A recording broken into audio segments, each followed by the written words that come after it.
하나의 음식에 담긴 재미있는 역사 이야기, 위대한 인물들의 식탁을 들여다보고요. 그들의 삶을 야사로 풀어봅니다. 음식과 역사의 신선한 만남. 안녕하세요. 쿡방야사의 진행을 맡은 한창환입니다. 자, 그럼 쿡방야사 본격적으로 시작하기 전에 함께해 주실 분들 소개해 드려야겠죠? 먼저 야사를 맛깔나게 풀어주실 역사 전문가십니다. 임동현 교수님 나오셨습니다. 반갑습니다. 네, 안녕하세요. 네. 안녕하세요. 임동현입니다. 신한대학교에서 서양사를 가르치고 있고요. 오늘 역사적 사실과 야사를 적절하게 버무려서 여러분들과 즐거운 시간 좀 보냈으면 좋겠습니다. 네. 그리고 쿡방야사에서 쿡방을 담당해 주실 분입니다. 역사 속 음식들을 새로운 감각으로 재현해 주십니다. 요리계의 젊은 피 이재범 셰프를 소개하겠습니다. 안녕하세요. 위인들의 식탁을 담당할 메인 요리사 이재범입니다. 앞으로 역사 속 요리들을 저만의 스타일로 재해석해서 여러분들과 맛있는 시간 보내도록 하겠습니다. 당신이 무엇을 먹었는지 말해달라. 그러면 당신이 어떤 사람인지 말해주겠다. 이 말은 프랑스의 법률가이자 저술가였던 브리아 샤바랭이 그의 저서죠. 미각의 생리학에 적은 글입니다. 이처럼 하나의 음식에는요, 먹는 이의 삶뿐만 아니라 당대의 시대상과 사회상까지 담겨 있다고 합니다. 쿡방야사는 이런 음식을 소재로 역사적 인물들의 삶을 좀 더 야사스러운 관점에서 접근해 보려고 합니다. 맛있는 음식으로 기분 좋게 배부르고요. 또 재밌는 야사로 뇌 부르게 즐기는 음식 역사 비행 본격적으로 시작하겠습니다.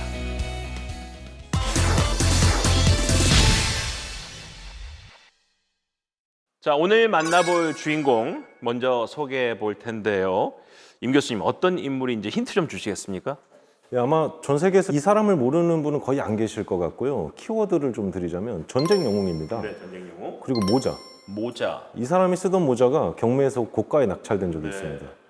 그 다음에 불가능과 관련된 명언을 남겼죠. 그리고 마지막으로는 제과점. 네. 전쟁 영웅. 제과점. 그렇습니다. 오늘 주인공 바로 나폴레옹이죠.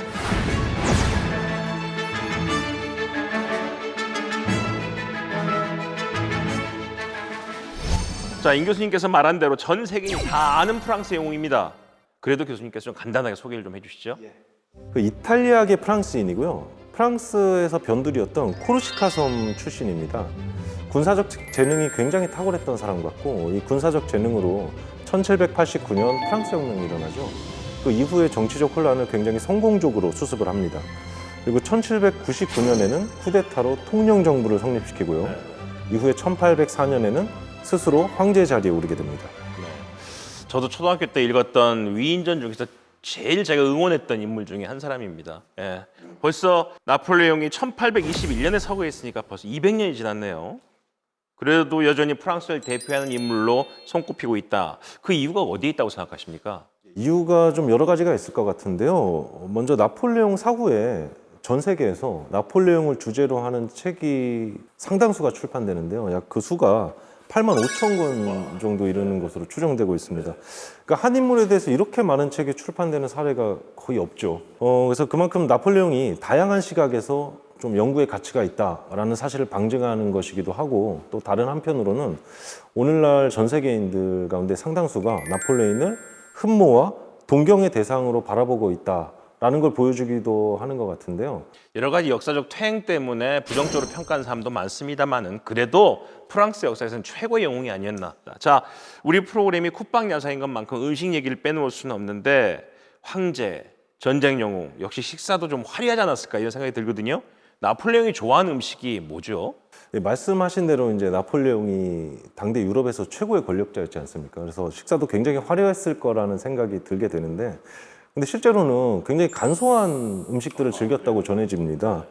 그 나폴레옹의 시종들 중에 생드니라는 인물이 있는데, 이 사람의 증언에 따르면 아침 식사로 화려한 요리보다는 그냥 뜨거운 수프와 삶은 소고기 한 조각을 더 선호했다고 전해지고요. 때로는 뭐 달걀이나 양고기, 커틀릿, 뭐 양고기나 닭고기, 그리고 콩을 곁들인 샐러드, 이런 것들을 먹는 경우도 있었는데 어쨌든 수프를 제외하면 아침 식사에 나오는 요리가 2가지를 넘지 않았다고 전해지죠. 세계에서 가장 미식을 즐기는 나라가 프랑스라고 하는데 거기서도 최고의 권력을 누리면서 이렇게 화려한 인생을 보낸 사람이 입맛이 까탈스러울 거다 생각했는데 그게 아닌 것 같습니다. 제 생각에는 아무래도 나폴레옹이 어렸을 때부터 군에서 경력을 쌓은 사람이지 않습니까? 육사 장교 출신이잖아요. 그러니까 당연히 군대에서 하는 식사라는 게 부유한 귀족들이 즐기는 식사와는 거리가 있었겠죠. 한 교수님 잘 아시겠지만 군대에서 먹는 식사라는 게 사실 입을 만족시키기 위한 게 아니고 이 배를 만족시키기 위한 또 식사잖아요. 빨리빨리 먹어야 되고. 예. 나폴레옹도 식사가 나오기까지 기다리는 시간을 너무 싫어해서 나폴레옹이 식사를 주문하면 요리사는 음식을 바로 대령했어야 했다고 전하고요. 요리사 입장에서도 생각해 봤을 때 이렇게 빨리 요리를 만들려면 화려한 요리는 좀 하기 힘들지 않았을까요? 예. 성격 급한 걸로 봐서는 거의 우리 스타일인데 나폴레옹이 자주 찾았던 혹은 특별하게 여기는 음식도 있었겠죠? 예, 사실 나폴레옹이 즐겼던 음식들에 대해서는 설이 굉장히 많습니다. 사람이 모든 게 설이야 그냥. 예. 왜냐면 유명한 인물과 관련된 설이 많아지는 건 또 당연한 일 아니겠습니까? 예. 그 여러 설들 중에 치킨 마랭고라는 요리가 있는데요. 치킨 마랭고. 네. 예, 이 요리가 나폴레옹에게 행운의 음식이었다라는 설이 전해집니다. 치킨 마랭고 닭 요리는 알겠는데 그게 왜 행운의 음식입니까? 예, 그 나폴레옹이 그 유명한 내 사전에 불가능은 없다 이런 명언을 남기면서 알프스를 넘죠. 그래서 이탈리아 침공을 단행하는데 근데 마렌고라는 지역에서 오스트리아 군대와 전투를 벌이게 됩니다. 뭐 처음에는 수세에 몰리기도 하는데 결국에는 6월 14일 전투에서 승리를 거두게 돼요. 근데 전투에서 승리를 거두고 난 후에 굉장히 배가 고파진 거예요. 요리사한테 음식을 빨리 내와라 라고 주문을 했는데 당시 이제 전쟁터지 않습니까? 그러니까 보급이 원활할 리가 없었고 그래서 당시에 구할 수 있는 재료들이 뭐 달걀, 토마토, 가재, 암탉, 그리고 마늘 이 정도였고 활용할 수 있는 도구도 뭐 팬이 전부였겠죠. 그래서 있는 재료 가지고 요리사가 그 재료에 그 군인들이 들고 다니는 휴대용 술통에 그 브랜디를 담아 가지고 다니잖아요. 그 브랜디를 넣어서 요리를 만들어서 대접을 했는데 이제 그게 치킨 마랭고죠. 나폴레옹이 전투가 끝날 때마다 이 요리를 찾았다라는 설이 있습니다. 마랭고가 지역 이름이군요. 예. 그 본다면 나폴레옹에게는 치킨 마랭고가 일종의 승리의 부적 같은 음식이 아니었을까 싶습니다. 국방 야사의 전담 셰프죠. 이재범 셰프가 200년 전의 음식 맛을 나폴레옹이 사랑했던 그 맛에 도전해 보려고 합니다. 이재범 셰프님 준비되셨습니까? 네. 치킨 마랭고는 쉽게 말하면 프랑스 찜닭 요리라고 할 수 있는데요. 이제 닭고기와 민물가재가 들어가는데 좀 생소한 조합 같아 보일 수 있지만 셰프의 관점에서는 맛이 없을 수가 없는 조합이라고 할 수 있습니다. 제가 200년 전 방식 그대로 최대한 비슷하게 또 맛있게 한번 만들어 보겠습니다.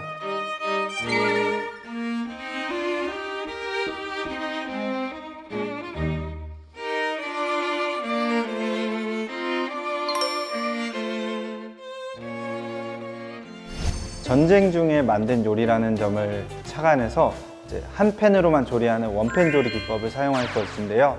잠시만 기다려 주세요.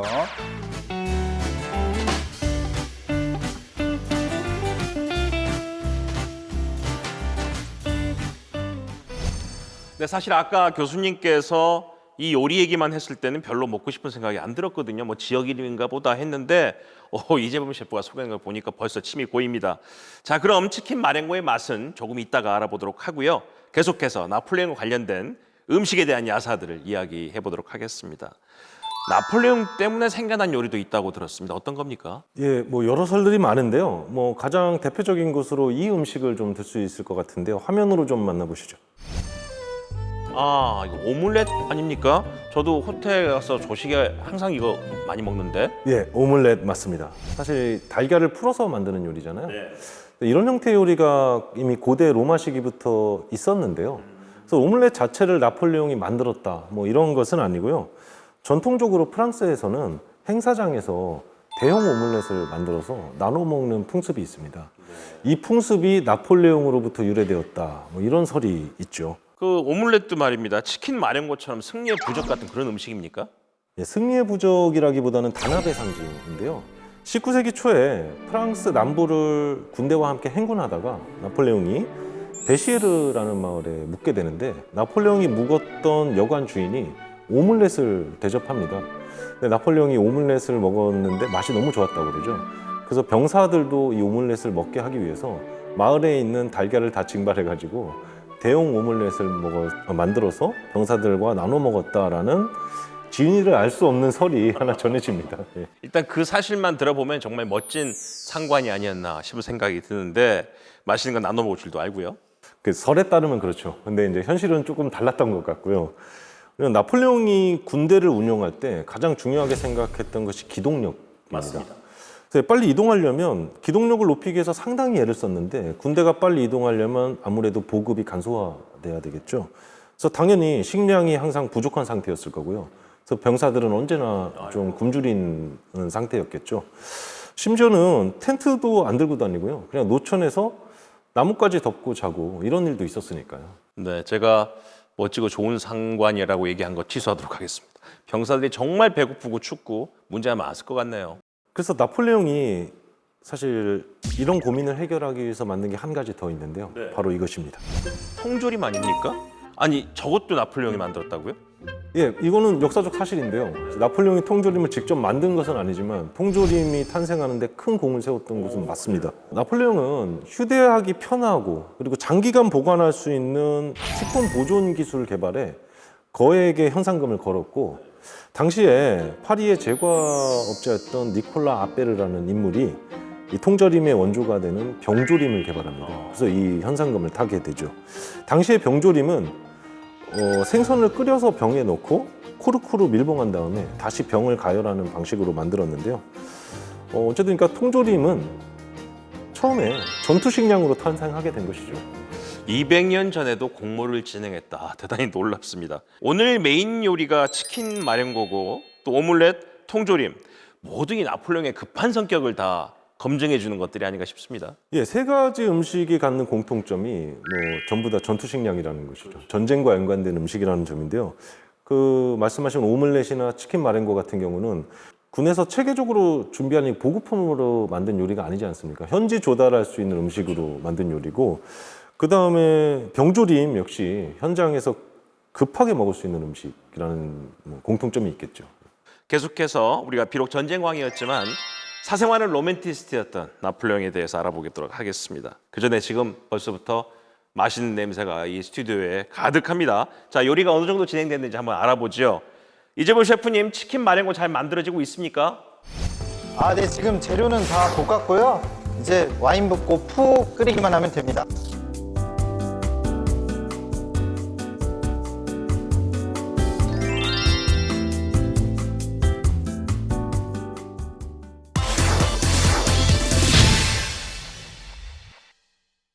네, 치킨 마렌고에 샹베르탱 와인을 곁들인다면 얼마나 맛있을까요? 하지만 방송이니까 일단 참겠습니다. 자, 말씀드린 대로 로맨티스트죠. 나폴레옹에 대한 사랑 이야기 알아볼까 합니다. 나폴레옹이 가장 사랑했던 여인 조세핀, 첫 번째 부인이죠. 예, 그 조제핀은 1763년생이고요. 나폴레옹보다 6살 연상입니다. 나폴레옹을 만날 당시에 과부였는데요. 이미 첫 남편과 결혼해서 2명의 아이를 낳고 1785년에 이혼을 한 상태였습니다. 미모가 대단히 뛰어났다고 전해지고 지금 당시 프랑스 사교계에서 상당한 스타였습니다. 당시 청년 장교였던 나폴레옹을 만나서 1796년 3월 9일에 결혼식을 올리게 되죠. 총각과 아이가 둘 있는 과부의 만남이라 참 당시 사회 분위기여서도 대단히 놀라운 일이 아닐까 생각이 드는데 나폴레옹이 조세핀을 보고 첫눈에 반하지 않았으면 이렇게 했겠습니까? 예, 그 나폴레옹이 조제핀에게 보냈던 편지나 나폴레옹이 남긴 오록들로 좀 유추를 해보면 조제핀에 대한 감정은 정말 깊은 사랑이었던 것처럼 느껴집니다. 그런데 또 정황상 보면 당시 조제핀은 사교계에서 대단히 이름 있는 여성이었고 그 얘기는 정관계 인사들과 폭넓은 네트워크가 있는 여성이었다는 것이죠. 반면 당시의 나폴레옹은 젊은 시절에는 코르시카라는 이 시골에서 올라온 아무것도 없는 청년 장교. 맞아요, 시골 촌놈이었습니다. 예, 그렇죠. 네. 그래서 당연히 나폴레옹 입장에서 생각해 보면 조제핀이 가지고 있는 이 배경이 좀 필요하지도 않았을까 이런 생각이 들고요. 나폴레옹이 그렇다면 로맨티스트라고 불린 이유가 따로 있습니까? 나폴레옹이 조제핀에게 평생에 걸쳐서 편지를 보내는데 그 편지의 수가 7만 3천여 통에 이른다고 합니다. 거의 매일 썼다는 얘기인데. 그렇죠. 편지를. 하루에도 여러 번. 하루에도 여러 번. 그 삶과 죽음을 막 넘나드는 이 전쟁의 현장에서도 계속해서 편지를 보내는데요. 그 편지에 조제핀에 관련해서 나폴레옹이 남긴 로맨틱한 어록들이 굉장히 많이 전해집니다. 이제 뭐 예를 들어보면 그중에 뭐 가장 널리 알려진 거는 나를 지배한 정복자는 조제핀뿐이다. 뭐 라던가 이런 말들이 있죠. 막 닭살 돋습니다. 네. 자, 아내에게 그렇게 많은 편지를 보냈다는 게 신기하기도. 뭐 사실 우리도 살아남기 위해서 매일매일 문자를 잘 보내고는 있습니다만은 도대체 어떤 내용을 이렇게 많이 썼습니까? 주로 이제 보고 싶다, 뭐 애정 고백, 그리움의 표현, 뭐 이런 얘기들이고요. 그다음에 조제핀이 외도를 하진 않을까, 이걸 걱정하는 내용도 종종 눈에 띄는데요. 저는 사실 나폴레옹이 조제핀을 사랑했던 것만큼 조제핀이 나폴레옹을 사랑했을까? 이건 좀 의문입니다. 지금 계속 나폴레옹이 조세핀에게 편지 썼다는 말씀하셨는데 답장은 안 했나 보죠? 뭐 하는 경우도 있었는데 안 하는 경우도 깜깜 대부분이었다. 무소식인 경우도 많았습니다. 아하. 나폴레옹이 전쟁을 떠나 있을 때 조제핀은 사실 자유연애에 가까울 정도로 많은 젊은 남성들과 외도를 하거든요. 그래서 나폴레옹이 보낸 편지들을 보면 뭐 그동안 어디서 뭘 하고 있었냐, 나한테 편지도 안 보내고 나를 더 이상 사랑하지 않는 거냐, 뭐 당신이 답장 쓸 때까지 내가 기다리겠다. 근데 그렇게 두 사람이 썼던 편지들이 최근에 경매에서 고가로 판매되기도 했다면서요? 그 먼저 나폴레옹이 결혼 전에 보냈던 연애 편지 중에 한 통이 2007년에요. 55만 달러에 낙찰이 됩니다. 네. 55만 달러가 약 7억 3천만 원 정도 되는 돈인데요. 런던 크리스티 경매에서 팔렸는데요. 당초 낙찰 예상가의 5배에 달하는 금액입니다. 야, 대단하다. 이 편지에도 굉장히 로맨틱한 어구가 등장하는데요. 당신에게 내가 3번의 키스를 보냅니다. 한 번은 가슴에, 한 번은 입술에, 그리고 한 번은 눈에. 이런 문구가 들어가 있는 편지였습니다. 와, 전쟁 영웅이 어떻게 그렇게 달콤한 말을 쓸 수 있었을까? 대단히 놀라운 일인데 그렇게 편지 보내고 그렇게 사랑한 사이에도 불구하고 이혼을 하게 됩니다. 결혼한 지 8년 만에 이혼을 하게 되는데요. 남녀 사이에 이런 뭐 당사자가 아니면 모르죠. 그래서 여러 가지 뭐 추측과 설들이 난무하는데 어쨌든 공식적인 이혼의 이유는 둘 사이에 아이가 없었기 때문입니다. 나폴레옹이 이제 황제의 자리에 오르잖아요. 황제의 자리에 오르고 나서는 2세가 중요할 수밖에 없는 거죠. 그렇죠. 예. 나폴레옹은 황제의 자리를 물려줄 자기 혈손을 간절하게 원했고 뭐 당연한 일이었겠죠. 그리고 나폴레옹의 가족들은 사실 이 조제핀이라는 여성을 좀 못마땅하게 생각했습니다. 그래서 새 아내를 맞이해라, 아이를 가질 수 있는 그렇게 나폴레옹에게 성화였고요. 그래서 오랜 고심 끝에 나라를 위하여라는 명분으로 조제핀과의 이혼을 결심하게 됩니다. 근데 이혼 후에도 나폴레옹의 감정이 식었던 것은 아닙니다. 죽을 때까지 서신을 교환하고요. 조제핀의 안위를 걱정합니다. 네, 듣고 보니까 그래도 나폴레옹이 로맨티스트였다는 건 이해가 됩니다. 자, 그런데 제가 알기로는 역시 연상이어서 그런지 조세핀이 먼저 사망한 걸로 알고 있는데요. 무척 나폴레옹을 슬퍼했다고 들었습니다. 사실 조세핀이 폐렴으로 사망합니다. 손 쓸 새도 없이 세상을 떠나게 되는데요. 이 소식을 들었을 때가 나폴레옹이 엘바 섬에 유배 중일 때였어요. 어우, 또 안 좋을 때네. 예. 그때 뭐 식음을 전폐할 정도로 상심했다고 좀 전해집니다. 네. 자, 두 사람의 결혼 생활이 어땠는지, 이혼의 진실이 무엇인지를 떠나서 진정으로 서로를 사랑했던 관계였던 것만은 충분히 이해가 되는 이야기였습니다.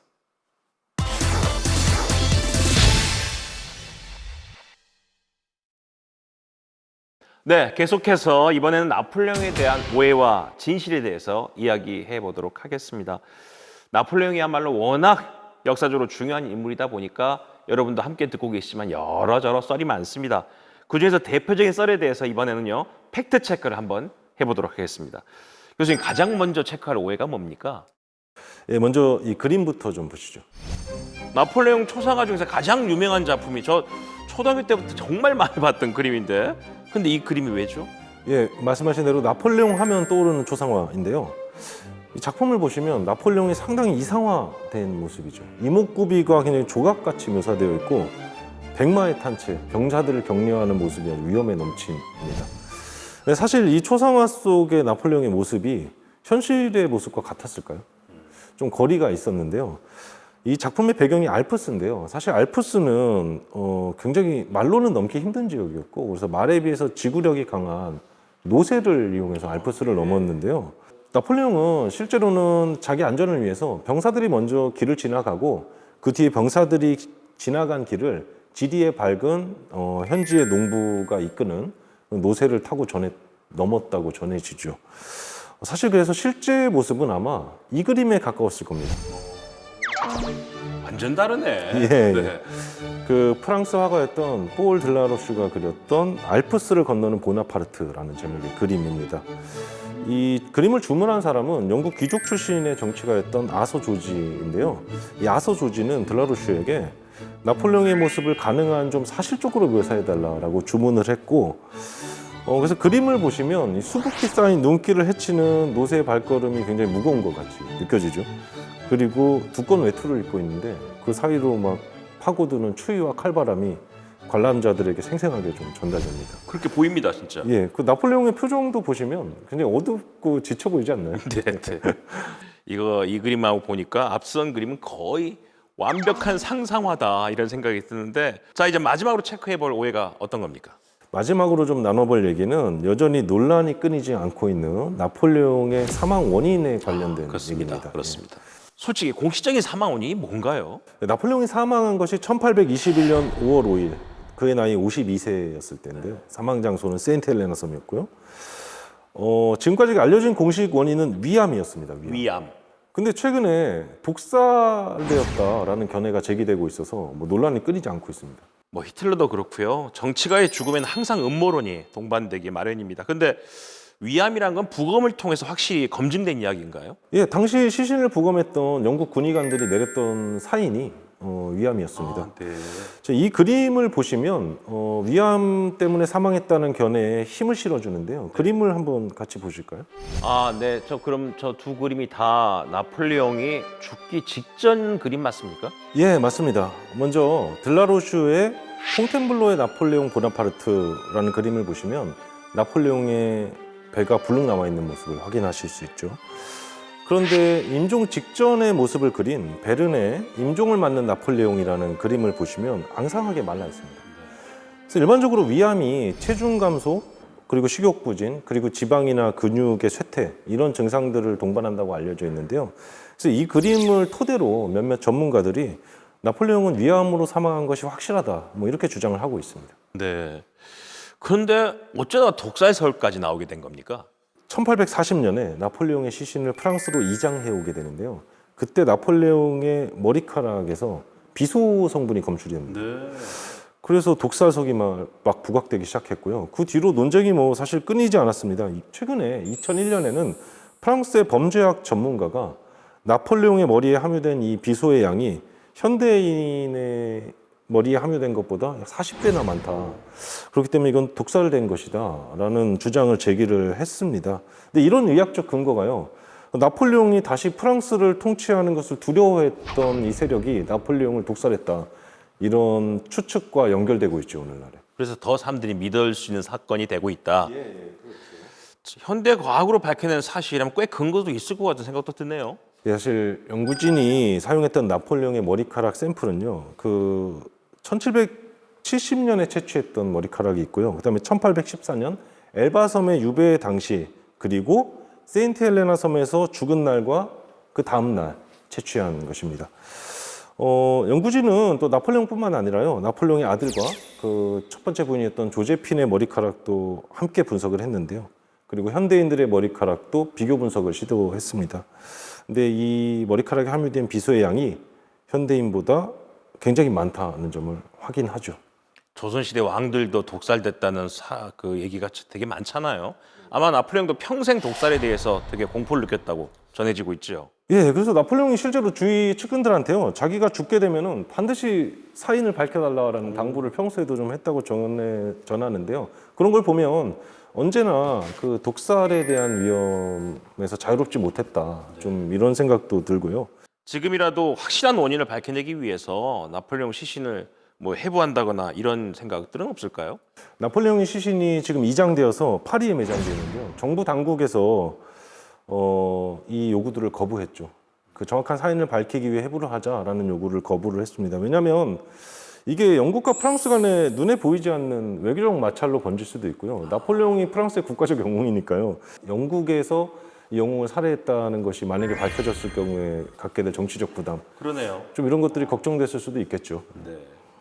하여간 마지막 죽음까지도 아주 드라마틱한 인물이 바로 나폴레옹입니다. 아우, 이렇게 얘기를 한참 나누다 보니까 이제 배도 고픕니다. 허기가 드는데, 나폴레옹에게 행운을 가져다 줬다는 부적 같은 음식, 치킨 마렌고 다 됐는지 한번 확인해 보도록 하죠.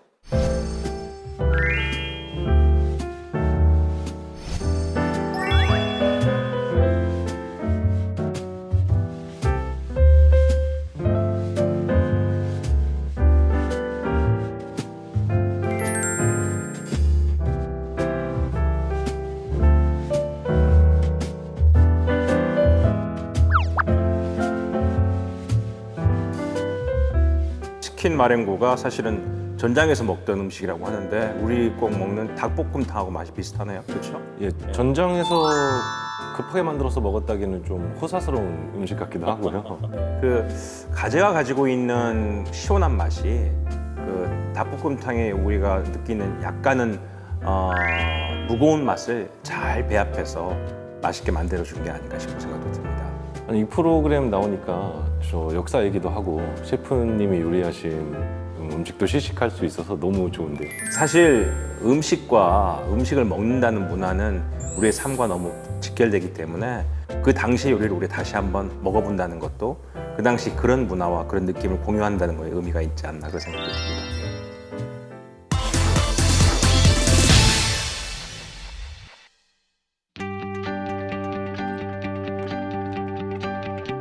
대가들이 사랑한 소울푸드를 통해서 그들의 삶을 들여다본 쿡방 야사였습니다. 임동 교수님, 오늘 나폴레옹에 대한 얘기 나눠봤는데 어떠셨어요? 예, 나폴레옹과 관련된 여러 설들을 제가 소개를 해드렸는데요. 물론 그중에 역사적 사실에 부합하는 것도 있고 그냥 설들도 있었지만 지금 뭐 역사학자의 입장에서 이 설이 진짜냐 아니냐를 따지는 것도 물론 중요하겠지만 유명한 인물일수록 사실 그와 관련된 설들이 많아지는 거는 어떻게 보면 보편적인 현상이지 않겠습니까? 그래서 저는 개인적으로 이 설들이 진짜냐 아니냐의 문제를 떠나서 나폴레옹과 관련된 수많은 설이 오늘날에 존재한다는 것이 거꾸로 나폴레옹의 역사적 중요성을 방증하는 것이 아닌가 이런 생각이 들었습니다. 네, 저도 오늘 아주 유익하고 재미있는 시간이었습니다. 오늘 함께해 주신 임동윤 교수님과 이재범 셰프님께 감사 인사 전하며 저도 여러분께 인사드리도록 하겠습니다. 지금까지 역사와 쿡방의 맛있는 만남 쿡방 야사였습니다. 고맙습니다.